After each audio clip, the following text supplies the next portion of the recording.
the creation of the world, as finite as it is, it still manifests a godly presence, a godly koyach.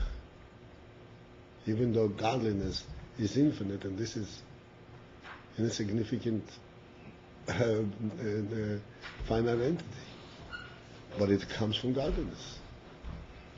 And as a matter of fact, because it comes from godliness, it actually represents a depth that is really endless, infinite.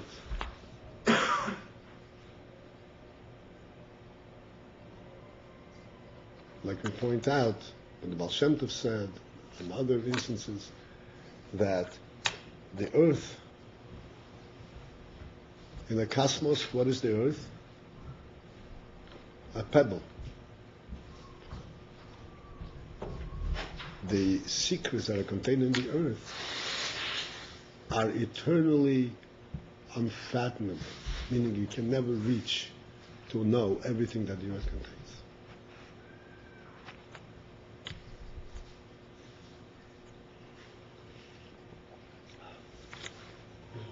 Is this also, when you were telling that mashal about the cup in space, I was thinking, it made me laugh a little bit, but I don't know if it's correct, but is it also that a student has to be like a proper balance of chesed and gevurah to be able to understand something the teacher is giving over?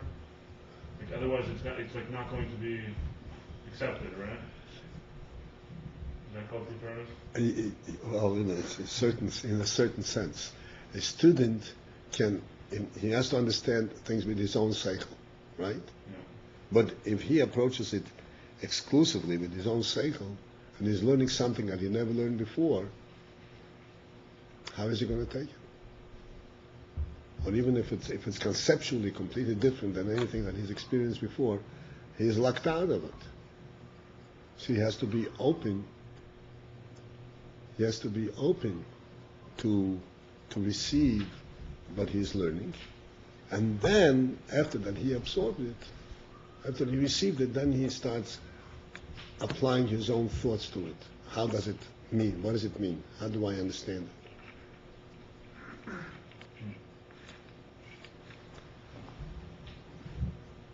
That is what provides for real growth. You know, it's amazing what children accomplish in a relatively short time in school. Right? They start from Aleph base, and then they go into Ivra, and they start reading and start learning Chumash and Gemara. They manage to grow by leaps and bounds. How does that happen? Why can't an adult go on the same speed? Because an adult doesn't accept what he's being taught with such an openness. He scrutinizes before he accepts it, and therefore he precludes the effect of being taught. Effectively, he's being taught, but he's not accepting what he's being taught. He teaches himself. Says, "Oh, what are you saying? Oh, let me see. Do I agree with this? Okay. Oh, no, it does make sense."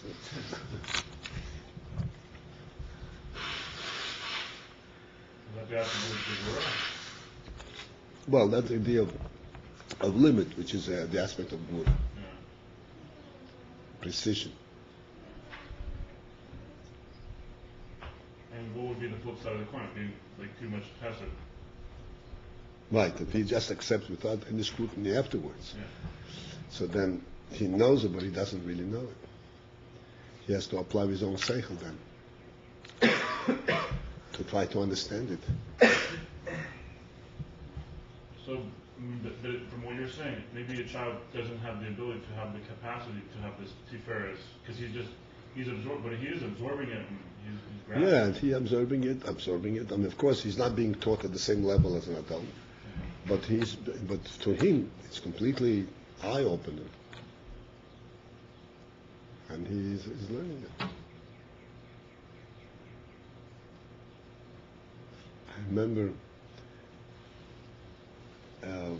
I remember exactly the circumstance.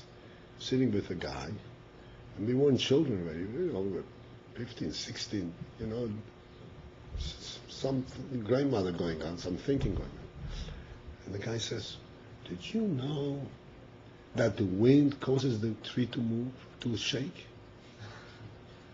What did you? I thought the wind, the tree makes the wind.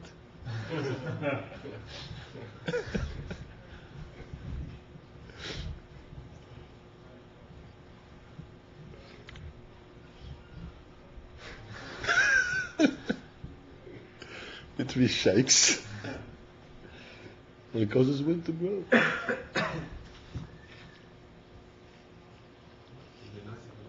What? It would be nice if things go like that. I don't know. That would be nice. Last class, he said we needed to focus in more on this idea of, he said that just like that it's the iskalkus of the hand into the fingers which allows that the fingers should come up with beautiful things like drawing and writing. So it's the same thing with the Eser Kefes and the Eser Sfira. He said this is what allows that there should be a Yefi. But you said we need to focus on exactly what is that we mean when we say Yefi. What is the Yefi which you're talking about? Right.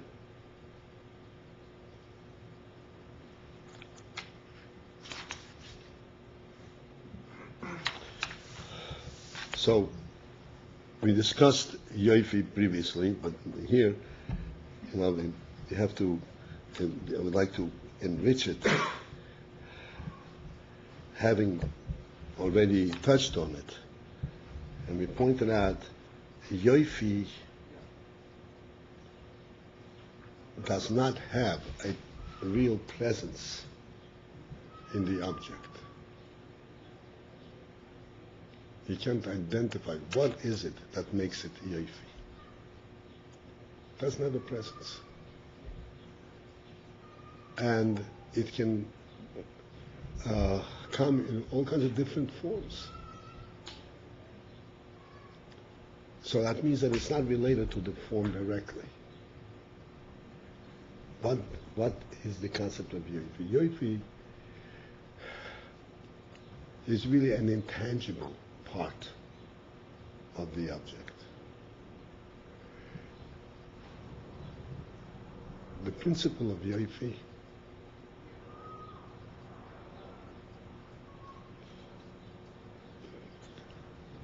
it says Yankiv came to Lavan, and he wanted, and there was Rachel and Leah. And the posuk says very simple terms. Rachel hoise yifasteya mifas mara. Rachel was very beautiful, and Yankiv wanted to marry Rachel. So it's explained, Exodus and Musa and all over. What's meant? Yankiv fell in love with Rachel because of her looks. Yankiv, at the time when he came to Lavan, he had gone through 14 years in yeshiva, in complete, submergent in learning. And he was 80 years old. No, it was at that time 70 years old. And all he can think of, she looks nice. Really, it's mind-boggling. And what is he concerned? He's concerned about creating his nation. How am I going to build a nation? That's what Rashi says over there. You'd be shvatim,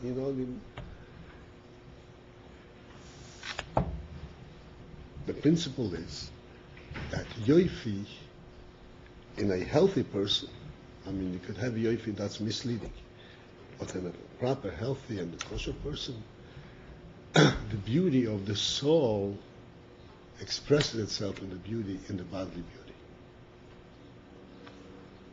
So it isn't the observable beauty that we're talking about. It's the beauty of the soul. What's supposed to mean beauty of soul?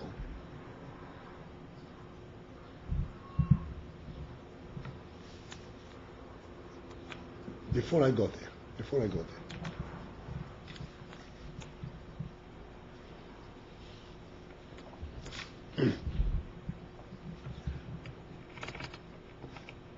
What's that statement mean? That the bodily beauty represents a beauty of the soul. And how does bodily beauty represent beauty of the soul? Basically, beauty in the Gashmis means that everything blends together perfectly. There are no extraneous things. Everything blends in perfect harmony, in perfect measure. What does harmony represent?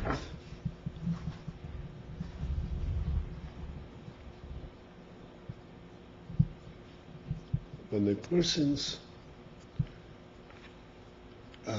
mind, and a person's psyche, when a person is, as we're showing, not fully there, not fully healthy, let's say, spiritually, intellectually, or emotionally, his expressions are not going to be smooth because he's always unsure of himself. He cannot come through directly from his neshama, straight through. He's contemplating everything. He is trying to outsmart the next guy. He is not coming through with his full life directly, from the truth of his mind directly into his mouth and into his actions. A healthy person, he comes through straight. Not stupid, but straight, because everything is wholesome, everything fits in. So that physical beauty is a representative of the fact that his neshama shines through, that he is not,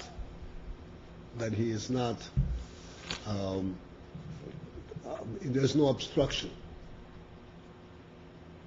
He's not misrepresenting, he's not just creating an aura, but he is true to what he is.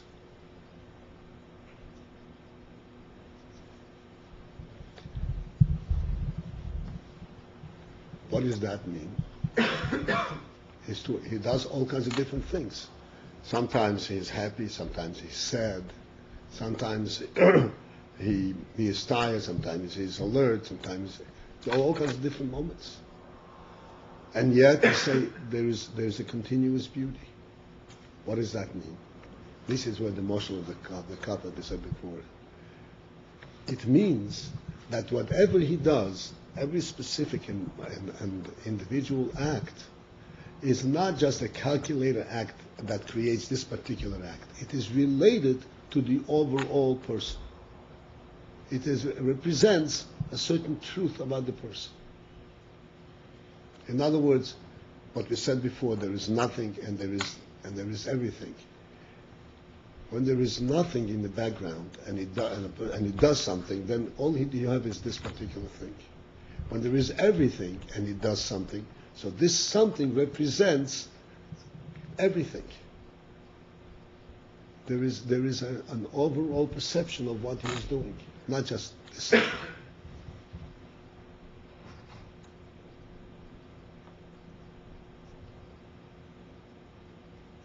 Person gives tzedakah before davening, puts a penny in the pushki.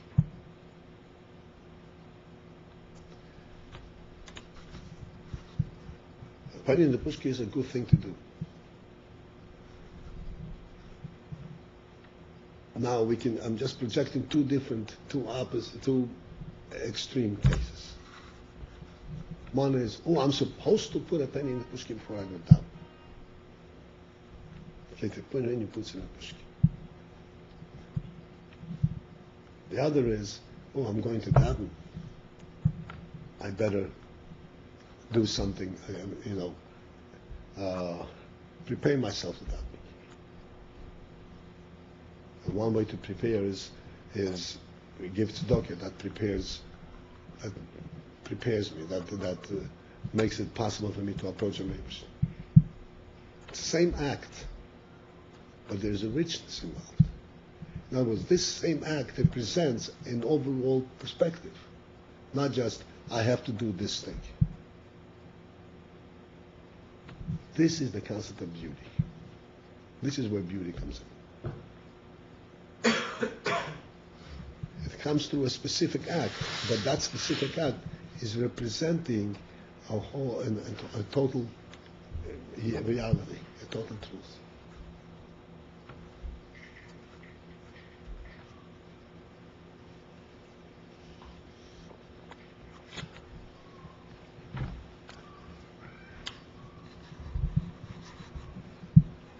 This is what we have in spheres. We have 10 fingers. We compare 10, spheres are 10 fingers.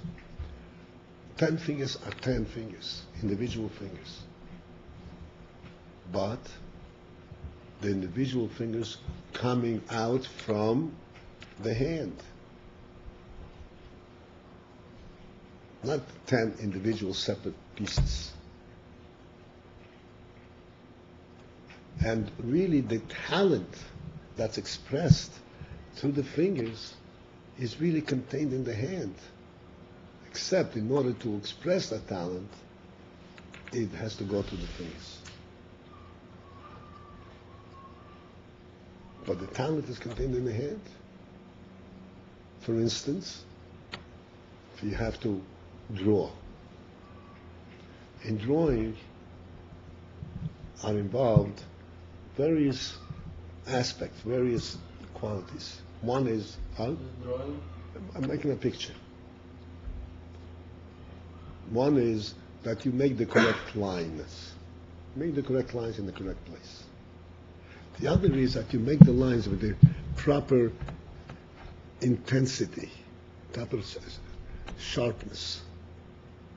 One of the great things of an artist is that he doesn't just make a line, but the line varies from one level of intensity to another level of intensity.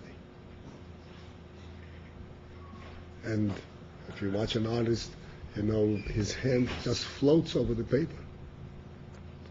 That quality is not in the fingers. That's in the hand.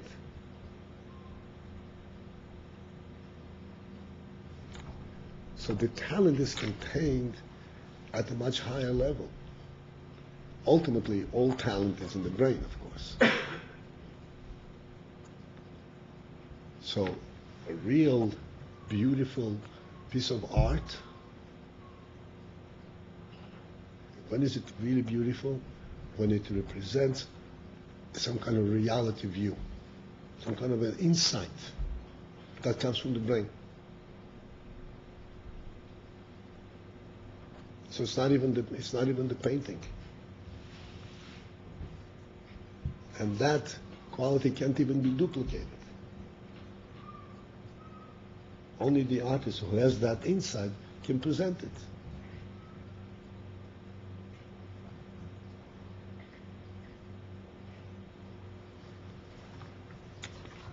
You used the Marshall before about an athlete that if all he knows how to do is a particular skill for which he's an amazing athlete, so then no one's really so impressed by him generally because he's not really a complete person. It's just like we said, like there's nothing behind it. It's just kind of like a vacuum. So, but when we see that he's an amazing athlete and he's also humanitarian and he has so many abilities, so that's when we create the person. Humanitarian, he lives with it in his life. Yeah, he's not just a robot. Yeah. He knows how to hit the ball. So the question is though that how do we see that aspect when it comes to like a drawing? Like where is that aspect of kind of this drawing? I mean, is it because the drawing represents the endless possibility which could have come forth from the artist's mind? Meaning that if the artist only knows how to draw this one picture, so then no one's going to be very impressed. But it's that he's got an endless ability to draw, and it's this particular image which came out.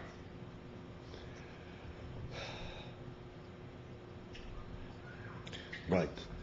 There's a difference in an artist whether he can draw or he can represent in drawing.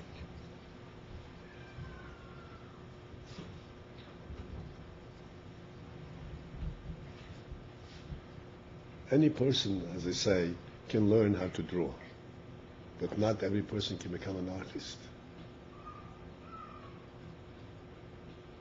Because he's drawing and drawing, but it doesn't mean anything to him. It doesn't represent anything.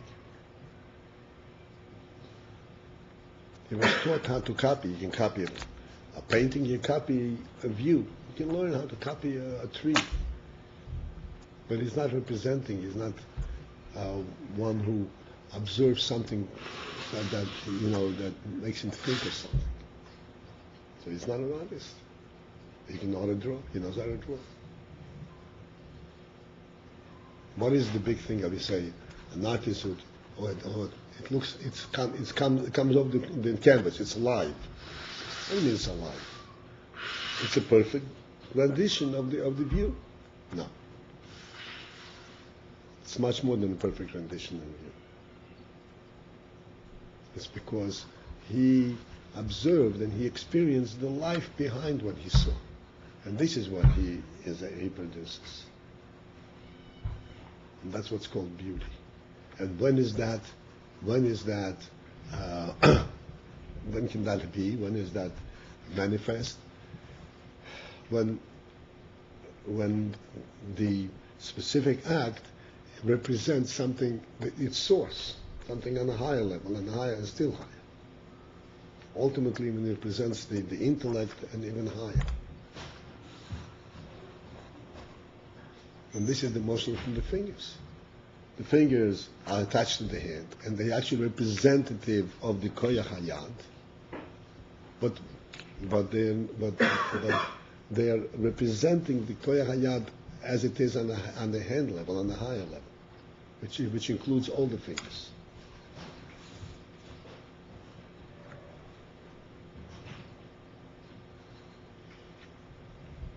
We always experience a simple thing. You want to write something on a piece of paper. Pick up a pencil and you sit down. You sit down to write. Invariably, almost naturally, the left hand comes to hold the paper down. Even though it's the right hand that has to write. But the left hand comes to write and hold the paper down. Nobody had to tell the left hand, come hold the paper down. Why does the left hand participate? Because it's not the right hand that's writing, it's my mind that's writing. It's the whole person who's writing.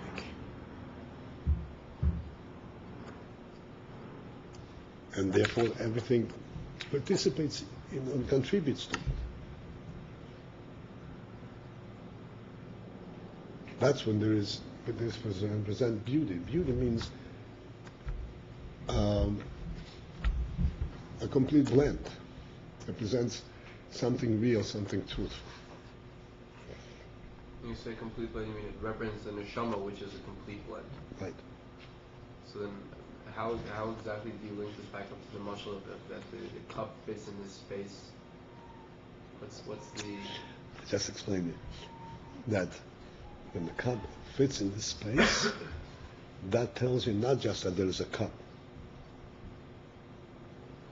but that this cup represents the total capacity of the space through one single entity, presence.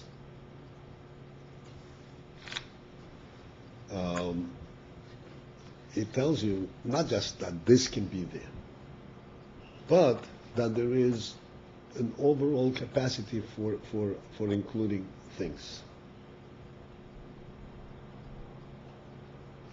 Like I said, you weren't here when we discuss this. I said, if you think of putting if the cup is in nothingness, then all you have is the cup. Mm-hmm. When it's in everything, then the cup itself represents the everything. Why is the cup so well accepted here? Because you sense that there is everything there. And therefore nothing is left, and the cup can fit there very perfectly. That's a little of a subtle motion, but it's true. Yeah. The reason I like to use a motion from space is because space is something which we are constantly in experiencing, and we're oblivious to it. And it's a very enriching experience to realize the infinity that we are in, and to understand, like we say in davening, Rosh Hashanah, that the earth is hanging on nothing. Till Eretz al Blima. No, we're so solid on the earth. The earth is hanging on nothing. In mid nothing. But this nothing is the infinity.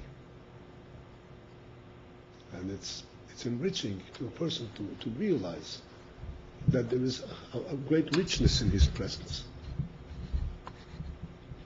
Not just, the particulars, the physical particulars of things.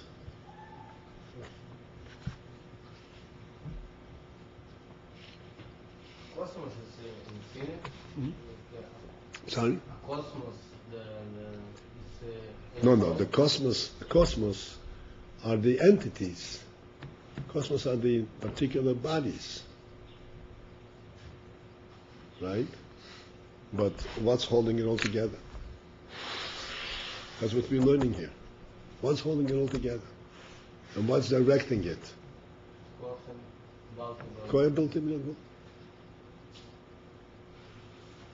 cosmos is considered like Gashmis. Like it is Gashmis. if you're going like to no end, so it's gonna finish, or it's gonna. You can come to a point when the Gashmis is finished, Taruchmus, or like it's You know something? This is discussed in Chassidus, especially in the Frierdiker Rebbe's Chassidus.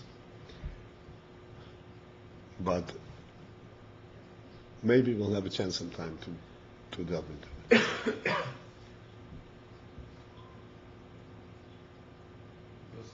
Stars, like Gemara says, how many stars?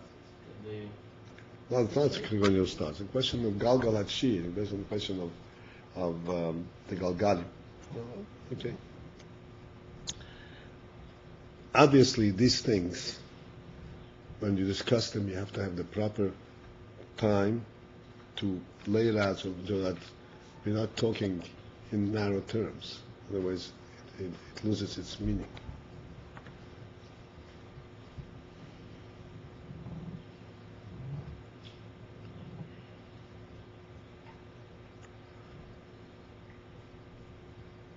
So if all of the midas, they represent all the koyches, every individual koyach represents the klolos and nefesh, and in terms of the spheres, every sphere is composed of the other spheres, and it represents the Ein Sof from which they come from. So why is there a particular yefi in Tiferes?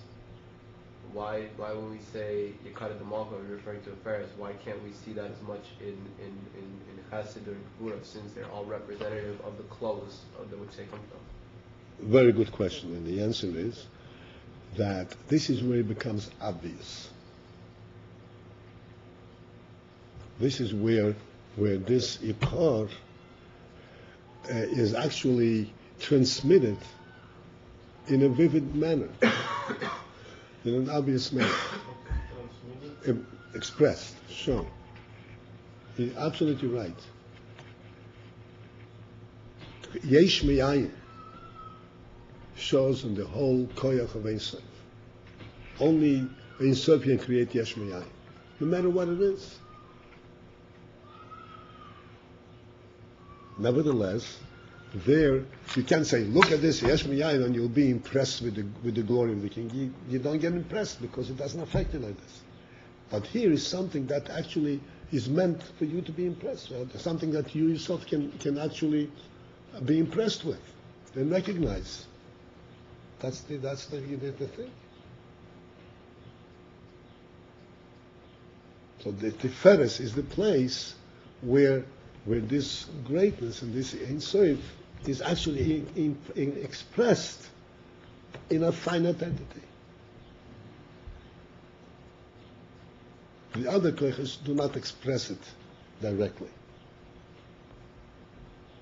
It is of course true, but you can't really see it. It's not expressed as a finite entity, a finite, specific inyan, chesed, gevura, and therefore you don't see that it represents an overall greatness.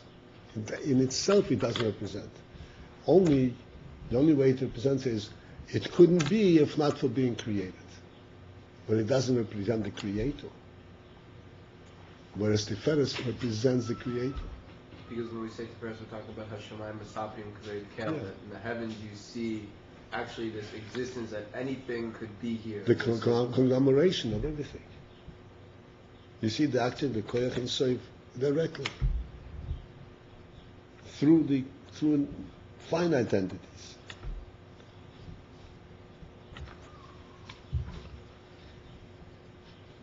I mean, do we have anything which, it's like we're saying Tiferes, what is Tiferes? Hashemayim Mesapim Kaved Kel.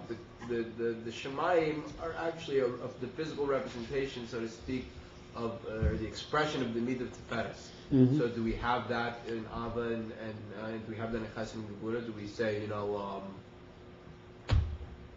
I don't know, is there any counterpart for the other Sfiros? Do we say anything in creation, anything in the Ma'aser B'Reshit? You say, and that's Chesed, and that's Gevura. Yes. You're actually going to learn this. The Shemayim, like just now we spoke about, it say Shemayim, that gives you a perception of infinity. You see, look at Shemayim, endless. It's Chesed. Endless representation. Then look at the earth, say Gvura, finite identity, and it works only in certain rules, certain natural rules, and it has precision. Okay. So it is true. This is very impressive, but it doesn't show you the glory of it.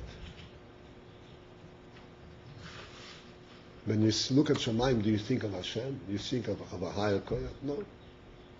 I mean, you could think. The truth is, how else can it be? But doesn't hit you like this. It doesn't represent it. When is it represented? When it actually is representing a multitude of things in perfect harmony. But isn't that also, can we also say the same thing about the audits? I mean, we said one moment ago that there's endless possibilities, no one will ever discover the endless treasures which are hidden in the earth. And the earth itself is in perfect unison of everything working together. And that's true, but it's not manifest. Who knows that? What do you mean? I mean, it's not manifest. You don't know. Do you know that? Do you see that? We don't see that the world seems to be operating in perfect harmony. All the millions of creations, and all the different peoples and all the different societies and the minerals and everything. It all comes together, and it's all. I mean, if not for perfect. I mean, it's like the idea of people building a house, right? One second. When was the last time you thought that the earth has an infinite amount of variety? When was the last time I thought about it? A long time ago. No, you understand what I'm saying? It's not manifest. Manifest means I'm pointing you, I'm calling your attention to it. What's calling your attention to the earth? Crust. A solid crust. If you ask any person who has not studied any geology, what's earth? Rock. Maybe there's a layer of dust. How many people know that there is an explosion going on in mid-earth all the time?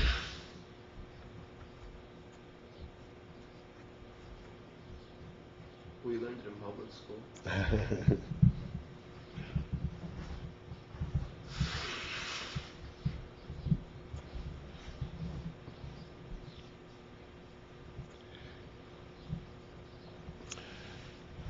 It's not meant to represent that. The Shomayim per se are meant to represent Chesed, directly what you see. The earth is in fact meant to represent Gvura, because the earth has a finite mode of operation, and it has exactly 4 seasons, it's exactly day and night. You understand? In totality, it's a different thing. So why are you saying now that the Shemaim represent Chesed when we say Shemaim Safim Kved Kel? So Oh, the Shemayim, we're talking about the space. The Shemayim, everything together in Shemayim. Shemayim refers to, in that pasuk, not just the Shemayim, the view of the Shemayim. We're talking about the heavenly hosts, the heavenly creatures.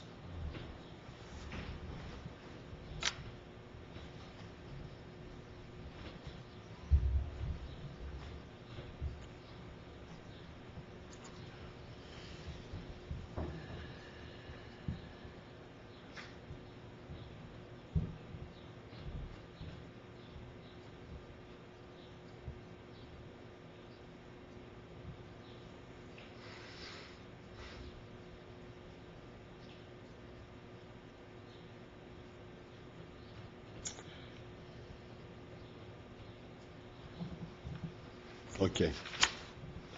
So we're going to finish the ois.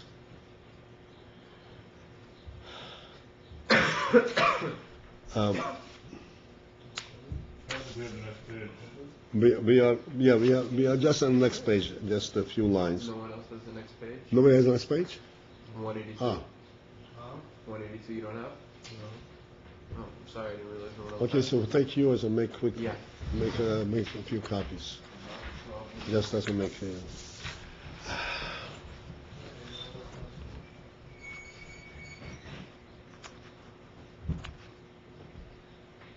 were talking about not having the emotions being smooth expression of the soul. What is it?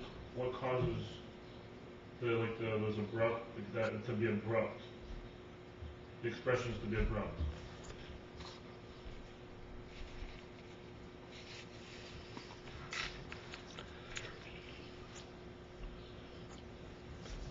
the expressions to be abrupt caused, let's say you're walking Yeah. and you stumble. What happens when you stumble? You make, Yeah. right? You don't fall on your face. Well, I'm talking about falling. You go like this, Yeah. right? Why? Because there was an obstruction. There was an obstruction. This obstruction caused you to compensate and to jump. Right? So but when your activity is smooth, there's no obstruction. It comes straight from the chayes and then it's smooth. But what kind of obstruction can there be? Obstruction is when there is some kind of something negative in the person. Some kind of negativity.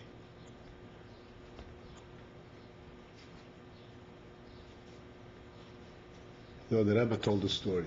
The Rebbe once said the following. He says, it's an amazing thing that you go to a Rav and you ask him a shayla. Ask him a shayla on a chicken. You can ask him a shayla on a cow. I mean, talking about, relatively big money. Even the chicken, it's worth what, $10, $15. And you ask a shayla. And the Rav says, sorry, it's not good. Thank you very much. Take the chicken. Get rid of it. You go to a Rav and you have a din Torah. You know what din Torah is? You have a dispute with someone.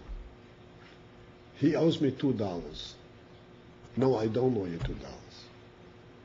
$2 compared to a chicken, compared to a cow, compared to whatever it is, it's insignificant. But you go to a Rav and you have a dispute.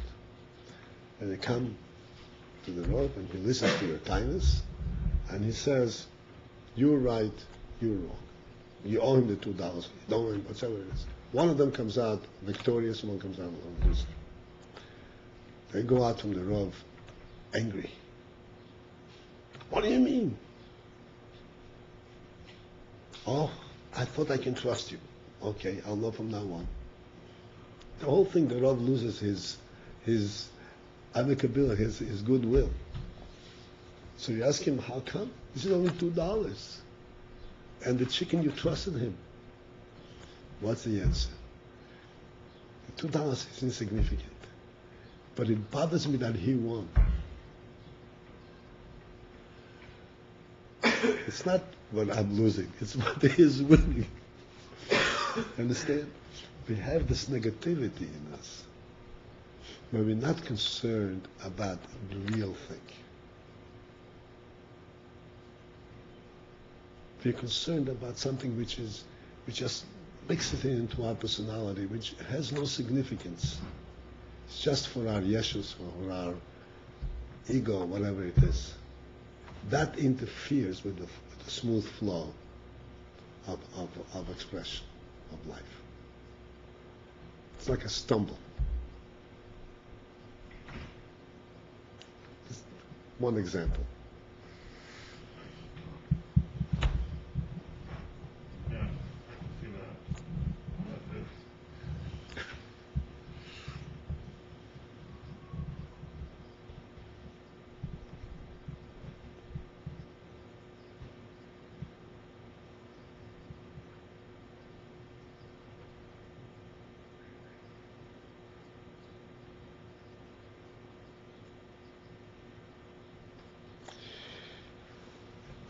Okay, let's cover these few lines that we have.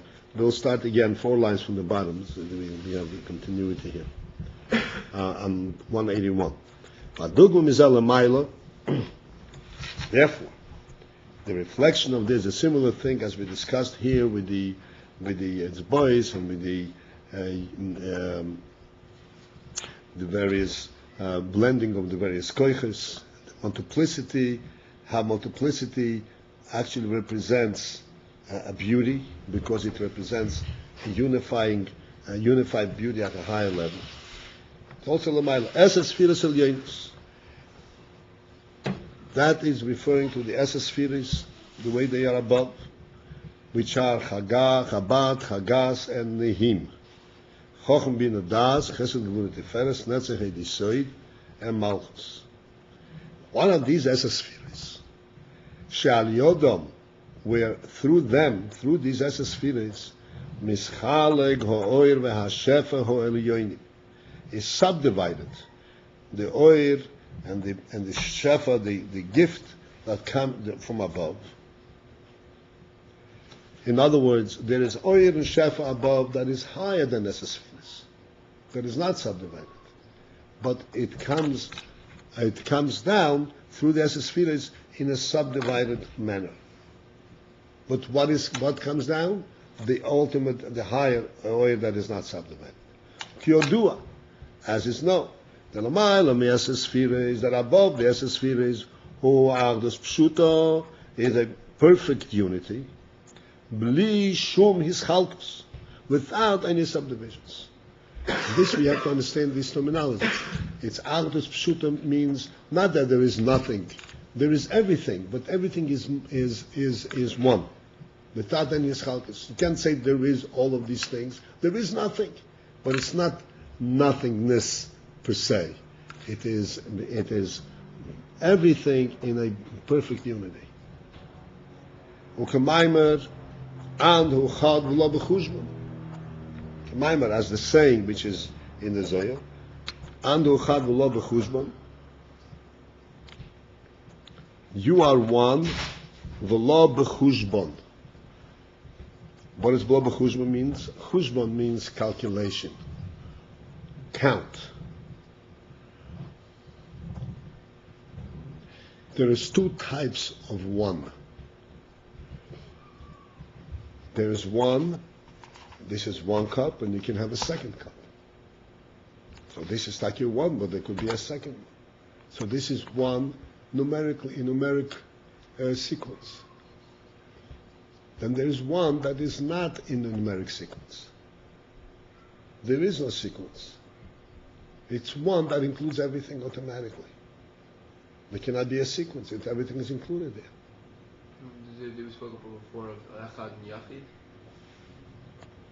Yachid representing the non-numerical.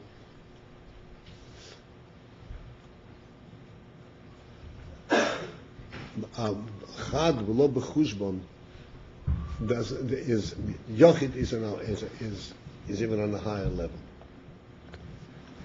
because Echad is also perfect one, but this is the oneness that includes everything.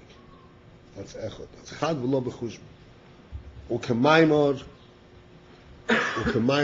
as also the saying is, Lei smola b'hayatika. This is also from the Zayat. Lei smola b'hayatika. There is no left side in Atik. What is smaller? What is represented by left? Left means restriction, holding back. When you have chesed and gvura, so you say, okay, give it, but keep track of what you're giving. Make sure you're giving with the proper limit. That's small. How much, what, where? In Atik there is small, no small. There's only Yamin. Why? Because everything is included. She'ein shum hischalkus madreges. There are no subdivisions of madreges. Since there is no division of madreges, therefore whatever in Atik you touch, you have everything. The kasher nimsha. Okay, just you understand that this is just not here that to discuss it at length, but you can see that you're talking about something with great depth. In Mitzvah, when this will come up in greater discussion, we'll be able to discuss it more. And then when this oir is drawn down to be expressed in 10 spheres,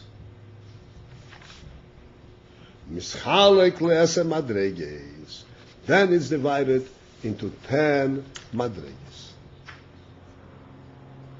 The Esa spheres are actually 10 madreges because they come in a certain sequence.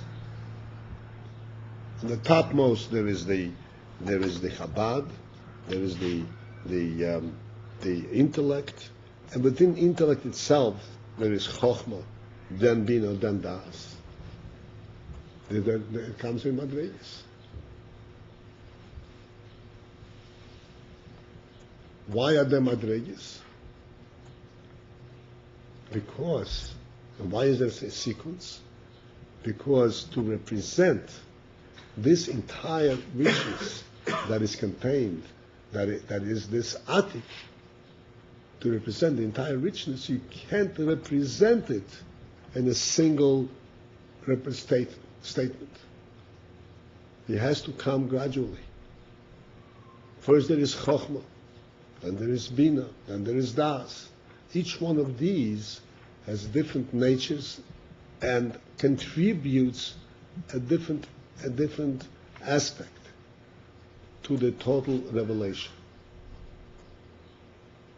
Just as you cannot have Bina without Chochmah, so too is Chochmah without Bina not a real representation of the truth, of the Nefesh.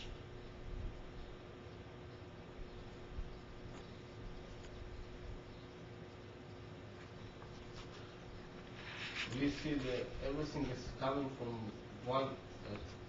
Why doesn't make like in one level? Chochmah, Bina, Das. Like, is make everything like B'Shoshelet, chaining. Yes. So from this we see that everything comes from one.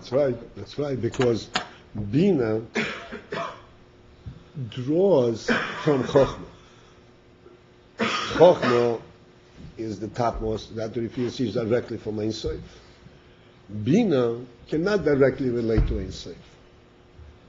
Bina draws from the Chochmah. I'll explain to you. You'll see how this is a must.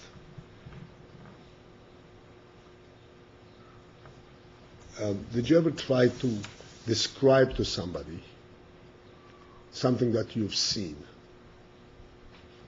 Let's say sunset. Oh, I've seen a wonderful sunset.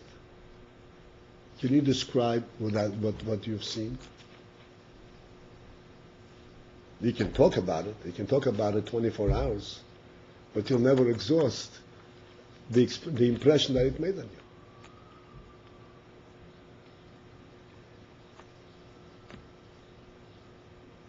Because sight relates to a different level than hearing. It's just not possible to fully contain it. But then let's say you only have the faculty of sight and you have no way at all to think about it and to put it in perspective. If the only thing you could say, let's say, I've seen something. What did you see? Something.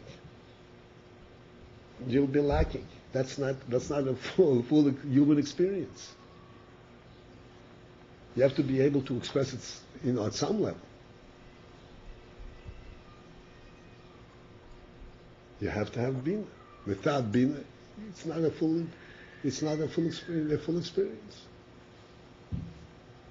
Even though chokhmah is a higher experience, but full human experience requires that you should be able to also kind of put it in perspective. What have you seen?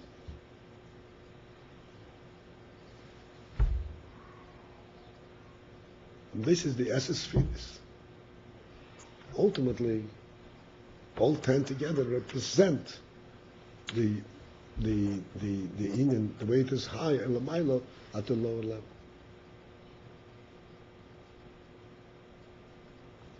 This is what he says here. U'v'derech klal,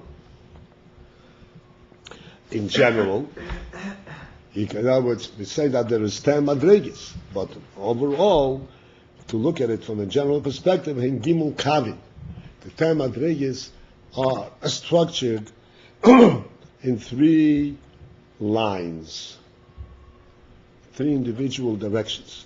Kav ha'yamin v'kav ha'smol. There's the right line and the left line, and then there is v'kav ha'imtsoyi ha'mchabrom. And there is a middle line that connects the 2 lines together. Huh?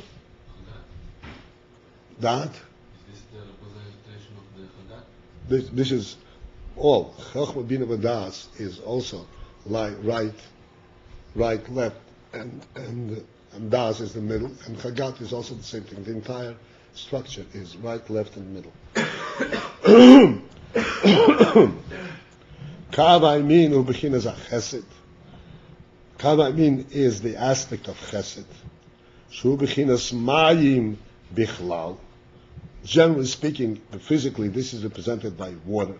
Just like water just spreads out, does without limit, flows wherever it can flow.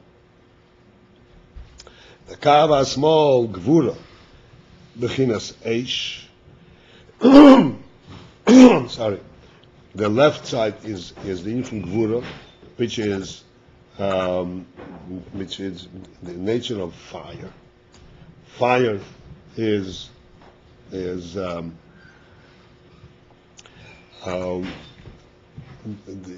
opposite of a flow. It's very demanding, focused. V'yesh gvura de b'chesed. B'chesed should be gvura. And then there is these 2 meters of chesed and gvura actually are contained within each other. There is gvura within chesed and chesed within gvura. Umizeh na'aseh riboy ha'yischalkus. This ultimately affects that there will be riboy ha'yischalkus, multitude of subdivisions. This is why the spheres are called, are referred to by etzbois, fingers. there are 5 fingers, but what these 10 fingers, what they can do in combination with each other is endless.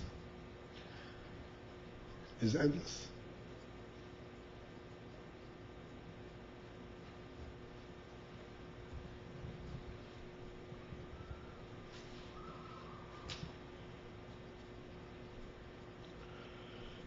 Right.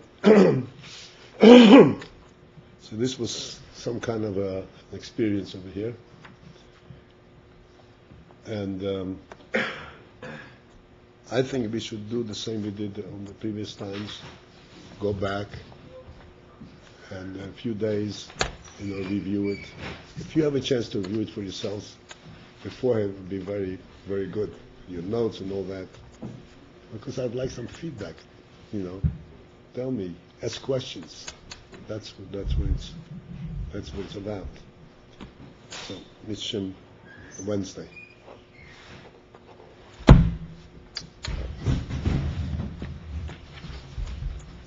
We're going to continue after that also?